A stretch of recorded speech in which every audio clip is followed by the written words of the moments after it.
Hello भाई, देखिए हम हमारा टॉपिक एटॉमिक स्ट्रक्चर बेसिकली पढ़ रहे थे। एटॉमिक स्ट्रक्चर में लास्ट लेक्चर में हमने डिस्कस किया था Planck's quantum theory. Last lecture में हमने प्लैंक्स क्वांटम थ्योरी के साथ डील किया था। प्लैंक्स क्वांटम थ्योरी से हमने निकाला था E is equal to H nu. ये क्या था आपका? Energy of a photon. Energy of a photon, यहाँ पे H क्या था आपका? Planck's constant. और इस H की वैल्यू क्या थी? 6.63 इंटू 10⁻⁻34 जूल सेकेंड। यही था। चलो देखिए, आज हमें इस पे कुछ न्यूमेरिकल्स करना है।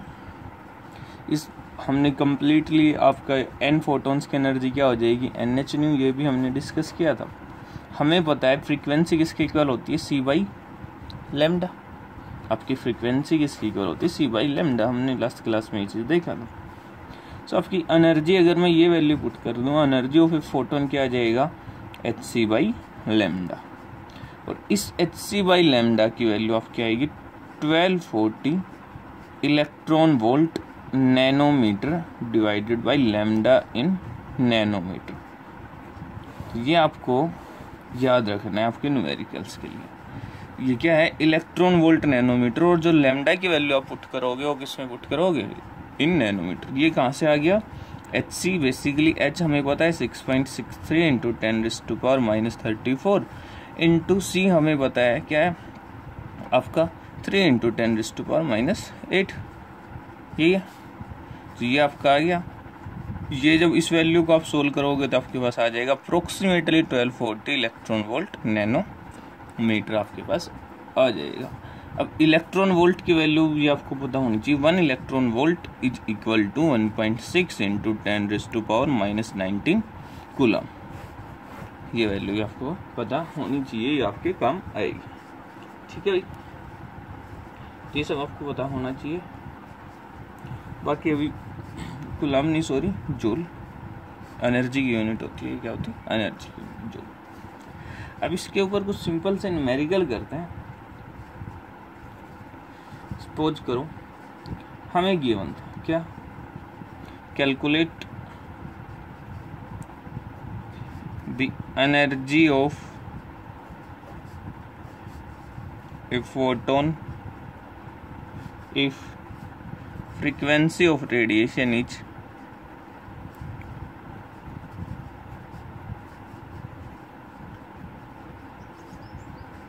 10⁻³ किलो हर्ट्ज। ये आपको गिवन था। तो देखिए, हमें पता है E is equal to H nu. H की value 6.63 into 10⁻⁻34 joule second. Kilo hertz को हम हर्ट्ज में चेंज करेंगे 10⁻³ इंटू 10⁻³ हर्ट्ज। ठीक है। जब आप इसको सोल्व करोगे तो क्या आ जाएगा? 6.63 इंटू 10⁻⁻28 जूल। ये आपका क्या आ जाएगा? आंसर आ जाएगा। तो काफ़ी सिंपल था, इसमें कुछ ऐसा कोई हार्ड नहीं था। देखो और करते हैं हम नेक्स्ट। सपोज करो हमें गिवन है a bulb emit light of wavelength 300 nanometre. If the energy emitted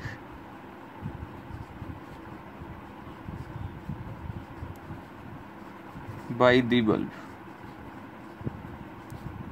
is 320 joule, then calculate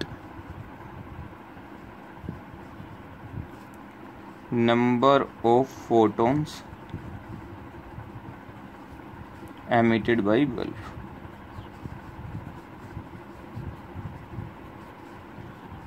ये आपको कैलकुलेट करना है। देखिए, आपको गिवन है कोई एक बल्ब है, वो लाइट एमिट कर रहा है किस वेवलेंथ की? 300 नैनोमीटर की।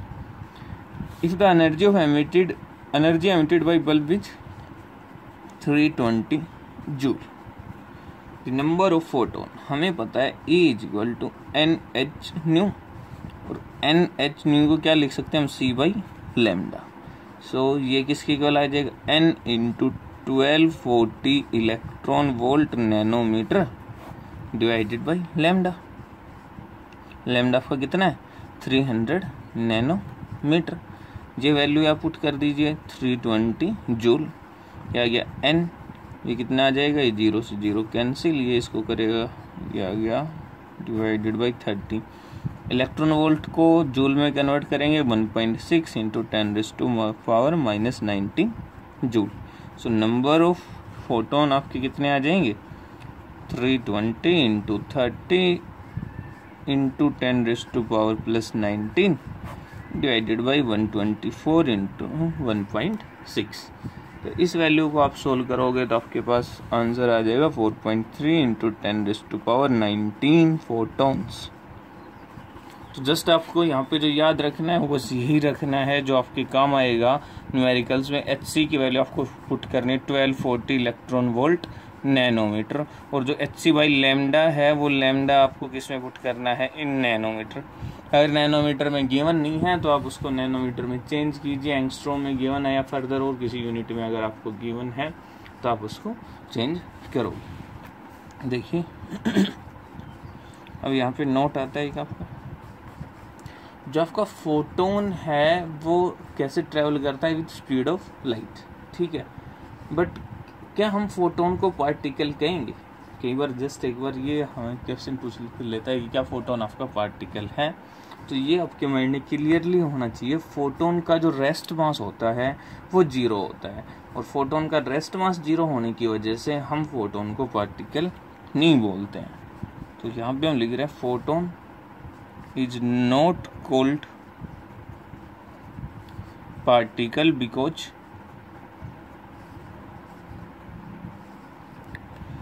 its rest mass is 0।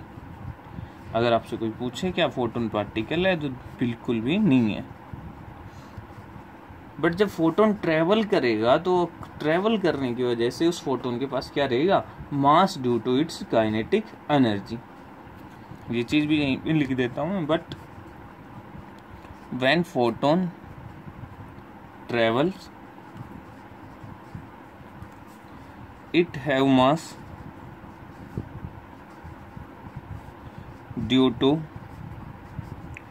It's kinetic energy and behave as a particle. जब आपका मोशन में रहेगा तो कैसे बिहेव करेगा, एज ए पार्टिकल, ठीक है। ये आपको पता होना चाहिए, तो ये चीज आपके माइंड में होनी चाहिए। आपको फोटोन पार्टिकल नहीं है, रेस्ट मास क्या है, 0 है, ठीक है। चलो अभी हम बात कर रहे थे बेसिकली फोटो इलेक्ट्रिक इफेक्ट हम पढ़ रहे थे, हम उसी के साथ डील करते हैं। बट एक यहाँ पे कई बार एक न्यूमेरिकल में आपसे पूछ लेता है, तो वो एक बार छोटा सा सब टॉपिक है वो करवा देता हूँ। पावर फिजिक्स में पढ़ोगे आप। पावर क्या होता है, एनर्जी पर यूनिट टाइम।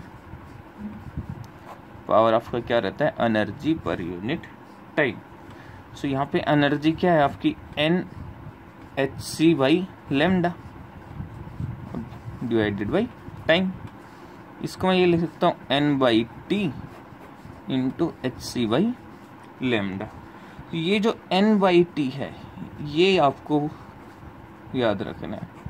ये जो N/T है ये आपका क्या होता है, रेट ऑफ एमिशन, या तो एमिट हो रही है आपकी अगर एनर्जी तो रेट ऑफ एमिशन, या फिर एब्जॉर्प्शन। ये आपका क्या रहेगा, absorption of photons.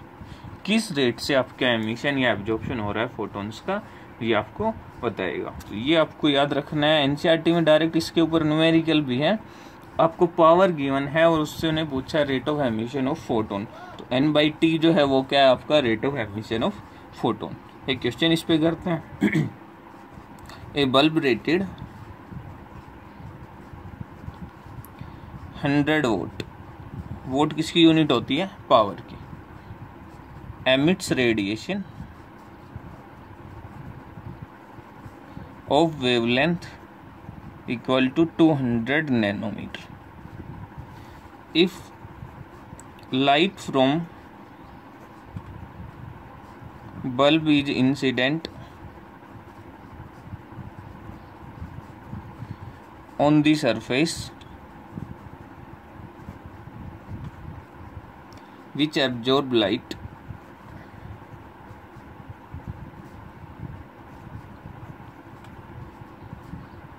with 80% efficiency. Completely 100% नहीं कर रहा है, कितनी एफिशिएंसी से कर रहा है? 80% efficiency.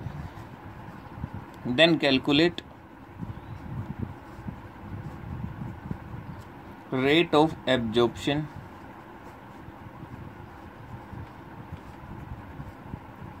Of photons by the surface. ये आपसे वो पूछ रहा है। तो देखिए आपका जो बल्ब है जिसपे आपकी पावर क्या है 100 वोट, 100 वोट आपका एमिट कर रहा है, लेकिन जो सरफेस की एफिशिएंसी है वो क्या है 80%। सो उसने कितना आपका क्या एब्जॉर्ब क्या होगा 80%। तो पावर क्या आ गई आपकी जो एब्जॉर्ब हुई है वो क्या आ गई 80 वोट। एफिशिएंसी 80 है तो पावर क्या आ गई 80 वोट। हमें पता है P is equal to N/T HC by lambda, और HC की वैल्यू भी हमें पता है। सो पावर क्या आ गया 80 N/T HC बाई लैम्डा क्या होता है आपका 1240 electron volt nanometre divided by lambda given है कितना 200 नैनोमीटर। नैनोमीटर से नैनोमीटर कैंसिल, 0 से 0 कैंसिल। ये आपका क्या आ गया N/T जो है वो किसके इक्वल आ गया 80 इंटू 20 डिवाइडेड बाई 124। लेकिन ये किस में था 80 किस में था वोट में, ये किस में था इलेक्ट्रॉन वोल्ट में। तो इलेक्ट्रॉन वोल्ट को जूल में कन्वर्ट करने के लिए क्या करना पड़ेगा 1.6 इंटू 10⁻⁻19। तो ये किस में चेंज हो गया होगा जूल में। तो ये डिवाइड बाई किससे आ जाएगा 1.6 एंड इंटू 10⁻+19। तो जब इसको सोल्व करोगे आपका आ जाएगा 8.2 इंटू 10⁻19 फोटॉन्स पर सेकेंड। कुछ नहीं करना है, बड़ा सिंपल सा है। जस्ट आपका एक बल्ब है जिसकी पावर है 100 वोट। आपको क्वेश्चन में डाटा पहले बोल रहा है जिस सरफेस पे जो लाइट इंसिडेंट हो रही है उस सरफेस की एफिशिएंसी ऑफ एब्जॉर्प्शन जो है वो 80% है।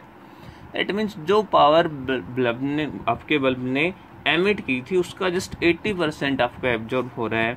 कितना एमिट कर रहा है 100, एब्जॉर्ब कितना कर रहा है 80%। तो 100 का 80% कितना हो गया आपका 80 वोट। अब हमें पता है आपकी पावर जो होती है वो क्या होती है N/T HC by lambda.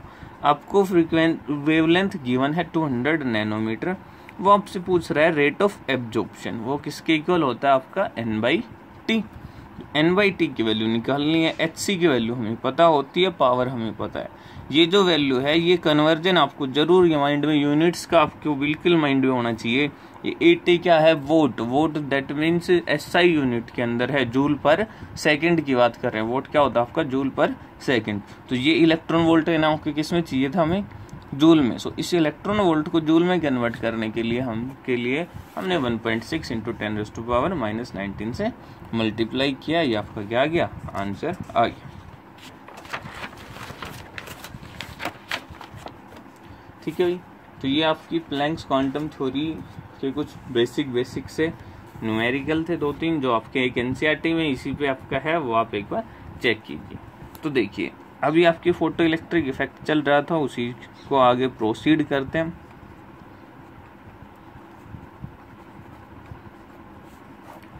Photo electric equation डालते हैं। इफेक्ट तो हो गया था आपका photo electric equation.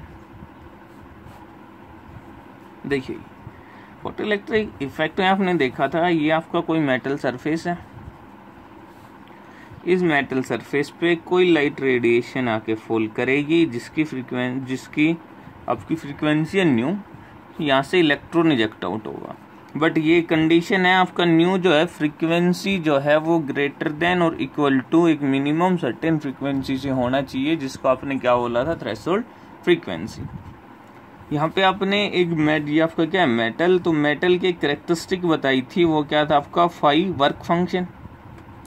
Work function क्या था minimum amount of energy that is required to eject an electron from a metal surface. ठीक है, तो ये आपका वर्क फंक्शन। अब देखिए, सपोज करो ये जो लाइट आपकी इंसिडेंट हुई थी, इस लाइट की एनर्जी, इस लाइट की जो एनर्जी है वो किसके इक्वल होगी? एनर्जी ऑफ लाइट, मैं वैसे लिख देता हूँ, energy of light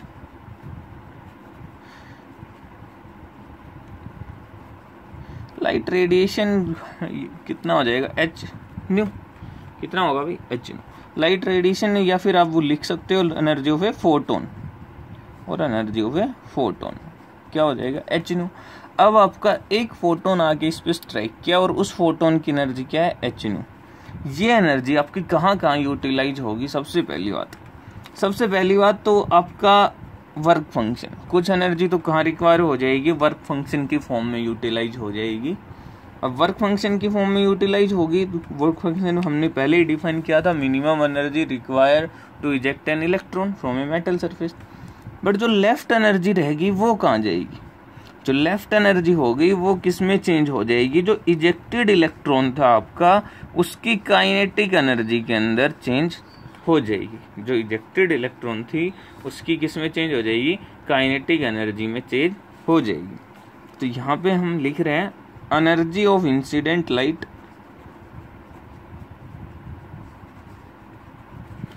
is used in, कहाँ यूज्ड होगी? सबसे पहला दो पार्ट्स में यूज होगी, टू इजेक्ट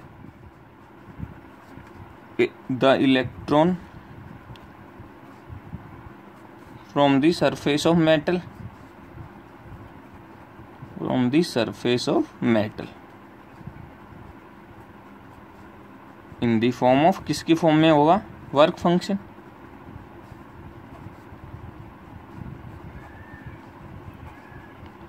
दूसरा, जो आपकी लेफ्ट एनर्जी है वो कैसी यूज होगी? To move the electron in the form of kinetic energy। तो जो आपकी एनर्जी जो थी, इंसिडेंट रेडिएशन की जो एनर्जी थी, वो कहाँ यूज हो गई? दो पार्ट्स में, work function plus kinetic energy. और इसी इक्वेशन को हम बोलते हैं आपका फोटो इलेक्ट्रिक इक्वेशन। इसकी बहुत सारी फॉर्म लिखेंगे अभी हम। देखिए, ई हमें पता है, ई आपका किसके इक्वल? एच न्यू के। फाई वर्क फंक्शन, ये आपका किसके इक्वल रहेगा? H nu note. ये आपको याद रखने हैं ये सारे। एच न्यू आपने देखा था, कुछ लोग सोच रहे होंगे सर ये एच न्यू नोट कहाँ से आ गया? अरे भाई, जो फाई है वो भी तो क्या है? एनर्जी ही तो है। वो क्या है? आपकी एनर्जी है, मिनिमम एनर्जी है। तो मिनिमम एनर्जी के लिए जो फ्रीक्वेंसी रहेगी वो क्या रहेगी? आपकी मिनिमम। और मिनिमम फ्रीक्वेंसी क्या रहती है to eject electron? Threshold frequency, जिसको आपने क्या बोला था? New note. सो जब आप वर्क फंक्शन की बात करेंगे, वर्क फंक्शन आपको फिर से बता रहा हूँ, वर्क फंक्शन वो मिनिमम एनर्जी है जो आपको रिक्वायर्ड है to eject an electron. Threshold frequency आपकी वो मिनिमम फ्रीक्वेंसी है जो आपको इंसिडेंट रेडिएशन को रिक्वायर्ड है to eject an electron. So E is equal to H nu है, energy is equal to Planck's constant into frequency. तो यही हमने लिखा है यहाँ, work function is equal to H into आपका न्यू नोट। तो अभी इन दोनों का अगर मैं यहाँ पुट करता हूँ तो आपका E क्या आ जाएगा? E की जगह क्या लिखेंगे? H nu is equal to H nu naught plus kinetic energy. तो एक ये फॉर्म भी आपकी यूज होगी रिलेशंस में। अब हमें ये भी पता है काइनेटिक एनर्जी किसके इक्वल होती है? 1/2 mv²। तो ये भी वैल्यू आपको कई बार यूज होगी, h nu is equal to H nu naught plus 1/2 mv²। But m क्या है यहाँ पे? Mass of electron. और मास ऑफ इलेक्ट्रॉन आपको कभी गिवन नहीं होगा, वो आपको 100% खुद पता होना चाहिए। आपने पहले ये चीजें पढ़ी हैं। सो मास ऑफ इलेक्ट्रॉन आपका क्या होगा? 9.1 इंटू 10⁻31 kg। ये आपके फोटो इलेक्ट्रिक इक्वेशंस हैं जो आपके हैं। अब बात करते हैं कंडीशन की। Condition to show photo electric effect. Photo electric effect की कंडीशन क्या है वो हमने अभी पढ़ ली है, वो जस्ट हम लिखना है।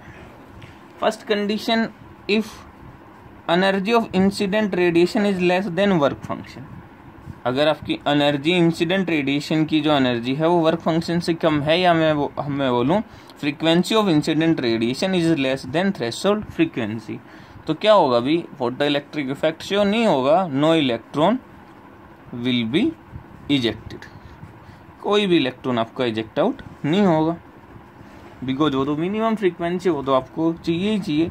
If energy of incident radiation is equal to work function, आपका एनर्जी जो है इंसिडेंट रेडिएशन की किसके इक्वल है, वर्क फंक्शन के, तो आपका इलेक्ट्रॉन तो इजेक्ट आउट हो जाएगा, सारी की सारी जो एनर्जी थी इंसिडेंट रेडिएशन की वो किस में यूटिलाइज हो जाएगी, to eject the electron, but वो इलेक्ट्रॉन आपका क्या नहीं करेगा, मूव नहीं करेगा, electron will be ejected but not move, so kinetic energy of electron किसके इक्वल रहेगी आपकी, zero, is equal to zero. If energy of incident radiation is greater than work function, या फिर हम बोले energy frequency of incident radiation is greater than nu naught threshold frequency, then electron will be ejected out, electron will be ejected out and also electron also have some kinetic energy,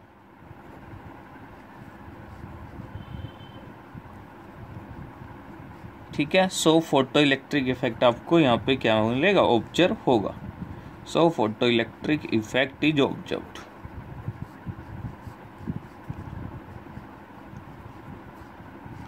ठीक है, ये आपका photo electric effect की condition है। यहाँ पे एक rule आपको नोट है वो आपको पता होना चाहिए, मस्ट है, one photon eject only one electron. Photo electric effect की ये आपका एक रूल है, आपका वन फोटोन, जो एक फोटोन है वो क्या करेगा, सिर्फ एक इलेक्ट्रॉन को इजेक्ट करेगा, what ever will be the energy of photon.